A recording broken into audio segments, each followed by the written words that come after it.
Thomas Paine by Charlie Doherty. Credits to Arthur M. Schlesinger Jr. and his series Revolutionary War Leaders.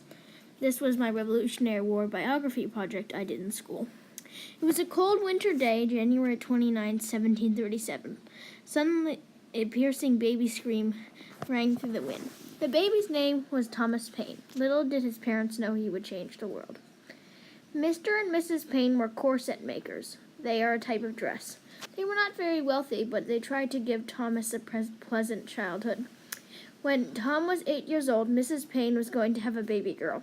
Tom was very excited at the idea of having a baby sister and looked forward to taking care of her. Sadly, at 2 months old, the baby died of typhoid fever.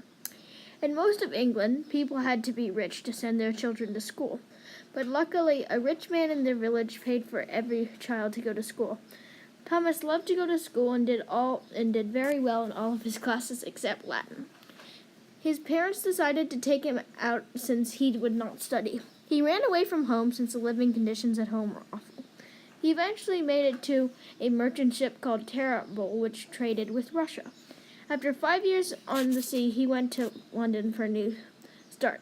There he met Ben Franklin, who encouraged Tom to go to America where people like to listen to ideas. Thomas Paine went to Philadelphia and was greeted with great honor since he was a friend of Ben Franklin. He soon learned of the different taxing acts in the Boston Massacre. This led to his revolutionary thinking about freedom and liberty. He wrote many articles in heat and anger which criticized the British Crown heavily. In late 1775, the American Revolution broke out in Lexington and Concord. Thomas Paine, who was still living in Philadelphia, got even angrier at the British Crown. Since Tom lived next to a slave market, he saw the horrors of the slave trade. He blamed Parliament for this as well. He started to lose sleep and to write a pamphlet. After revising it with his friends, he published it. Common Sense was a huge hit in the colonies. Over 500,000 copies were sold, which is roughly 15 million copies today. Many patriots bought it, and even some loyalists as well. The biggest effect of Common Sense was how many minds it persuaded to the independence cause. Thomas made some money from the pamphlet, but gave most of it to the Continental Army. In December 1776, the Continental Army was cold, tired, and hungry. George Washington asked Paine to write an article to boost the Army's morale. Thomas wrote The American Crisis. This has the famous phrase, these are the times that try men's souls. This gave the Continental Army a morale boost, which would help them win the war. After the colonists won the war, Tom was happy his writing helped the cause, but he had no money from the articles or a place to live. He rented using loans and spare cash. George Washington asked Congress to give him some money as a reward for his hard work. Congress delayed this decision since they still needed money to pay thousands of troops from the war and also pay other countries. George Washington helped Tom get a little money. The state of New York even gave Tom a farm. Eventually, Congress gave Tom $3,000. After getting back into a normal life, Tom got back into science.